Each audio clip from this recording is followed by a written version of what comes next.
sortons de la salle 201 du tribunal de Paris, 17e chambre correctionnelle, prononcé du délibéré du procès intenté par Pierre Barnérias à l'AFP. Comme nous pouvions malheureusement nous y attendre, je crois que c'est pour ça d'ailleurs que Pierre n'est pas là, ses avocats ne sont pas là, parce qu'ils savaient d'avance, ou à peu près, quel allait être le verdict. Le délibéré est le suivant: à la demande du parquet, la plainte déposée par Pierre Barnérias est purement et simplement annulée. La 17e, ce qu'il faut bien comprendre, c'est que ces gens-là sont pris au piège du système. Si je suis juge à la 17e ou ailleurs d'ailleurs, et si je veux continuer ma carrière, je dois rester dans la doxa, je dois rester dans le discours dominant. Et il faut bien comprendre une chose: Pierre a été violemment attaqué par l'AFP et quantité d'autres lorsqu'il a sorti Hold Up, les 3 films Hold Up, Hold On et Hold Out.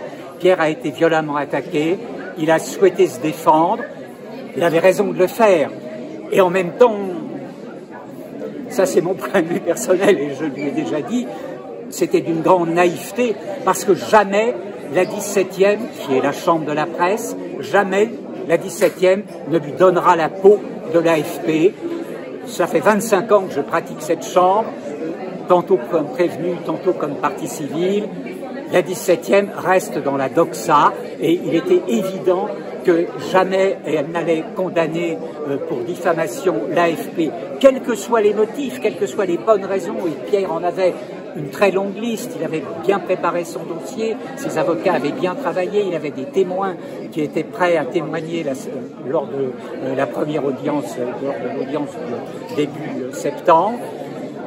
Tout était nickel et la logique aurait voulu que l'AFP soit effectivement entendue pour se défendre, ce qui n'a pas été le cas, puisque le parquet, dès la première audience du mois de septembre, a demandé l'annulation de la plainte, ce qui était une façon tout simplement de botter en touche, de faire en sorte que le dossier ne soit pas exposé sur la place publique.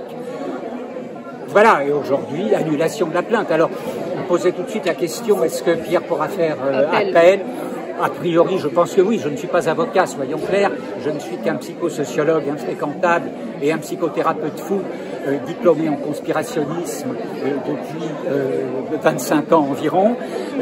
La raison pour laquelle, d'ailleurs, je pratique cette chambre sur quantité de dossiers.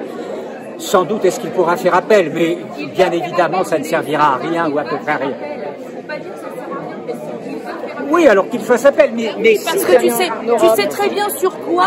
Tu sais très bien sur quoi, Christian. Je t'enlève pas la parole. Tu sais très bien pourquoi ils ont fait ça. C'est l'article 8. Ils ont dit qu'ils ne savaient pas dans l'article 8 quel alinéa il avait pris. Alors que l'avocat de Pierre a mis noir sur blanc dans ses plaidoiries que c'est l'alinéa 1 qui concerne la presse. Voilà sur quoi ils ont basé leur nullité. Voilà, c'est tout. Oui, oui. Et il va faire appel parce que l'AFP, l'agence France Propagande, n'a aucun argument. C'est vide. Donc voilà, là c'est juste pour pas faire tomber l'AFP, qui nous balance des mensonges à longueur de temps et qui a incité les gens à faire n'importe quoi dans ce pays. Et il est temps que la vérité vienne. Voilà, je te laisse la parole, mais il faut le dire. Pourquoi l'AFP ne fait pas tomber? Pourquoi ils ne veulent pas ça? Parce qu'ils sont aux ordres, comme la justice. D'ailleurs, qu'est-ce qu'on attend d'une justice dont un juge, M. Bailly, a vendu sa fille faut parler maintenant, faut mettre les pieds dans le plat. Il a vendu sa fille sur les réseaux pédocriminels. Il a eu que du sursis. On vient nous parler de quoi? De justice? On attend quoi là pour parler vraiment? Faut arrêter de parler à demi-mot. Faut en mettre les pieds dans le plat. On est dans notre légitime défense et il faut soutenir Pierre qui va faire appel. Mais merci beaucoup. Et il fallait dire pourquoi ça tient à rien. C'est fou quoi. Je te remercie beaucoup, Nora. Nous sommes tout à fait d'accord.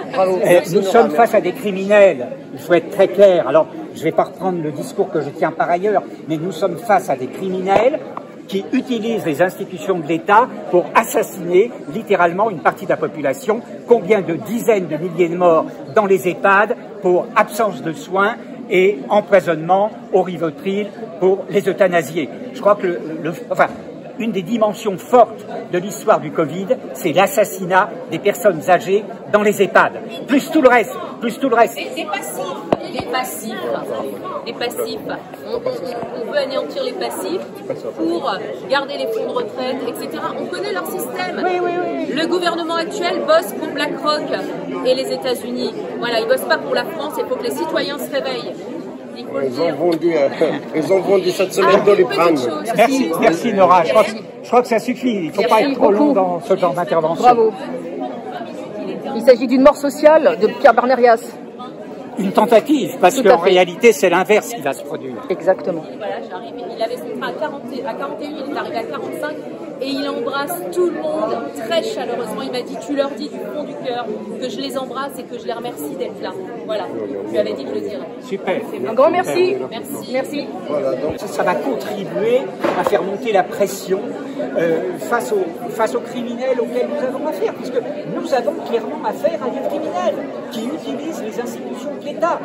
Donc à un moment ou à un autre, il va falloir monter au front et les arrêter, c'est tout. Alors je ne vais pas aller plus loin pour l'instant, parce que je tiens à ma peau, je fais très attention à ce que je dis et à ce que je ne dis pas, donc je vais m'arrêter là, j'en ai assez dit. C'est très clair dans ma tête en tout cas, et dans la tête de beaucoup de gens. Nous sommes dans un État utilisé par des mafias, par des bandes criminelles organisées qui sont au service de puissances étrangères. Je ne fais pas le détail, mais il suffit de prendre des noms comme Doliprane, Pfizer, etc., etc. Nous sommes face à des bandes criminelles organisées qui utilisent les institutions de l'État, et l'enjeu pour la population française, je le dis clairement, c'est de se débarrasser de ces gens-là. Je ne sais pas qui va le faire, je ne sais pas comment ça va se faire, mais ce que je sais, et c'est une prophétie que j'assume, cela se fera. Je termine là. Il va se faire piquer le pognon de nos retraites, c'est ça qu'il faut comprendre. C'est là où c'est l'urgence. On se rend vraiment compte qu'on est dans un État qui est quand même manipulé à un point. Bon, c'est mafieux, comme tu as dit tout à l'heure, mais là, il faut que les gens se bougent, parce que BlackRock veut l'argent de la retraite des Français. ouais, c'est vrai. C'est bientôt. Il est là pour ça. D'autres copains dont je parle affectueusement là-haut. En tout cas, ce qui est très intéressant avec ce procès, j'ai eu Pierre au téléphone, il m'a dit de toute façon, quoi qu'il arrive, on a gagné, on va faire appel. Très bien, merci beaucoup. Ouais, un grand merci. De rien, avec plaisir.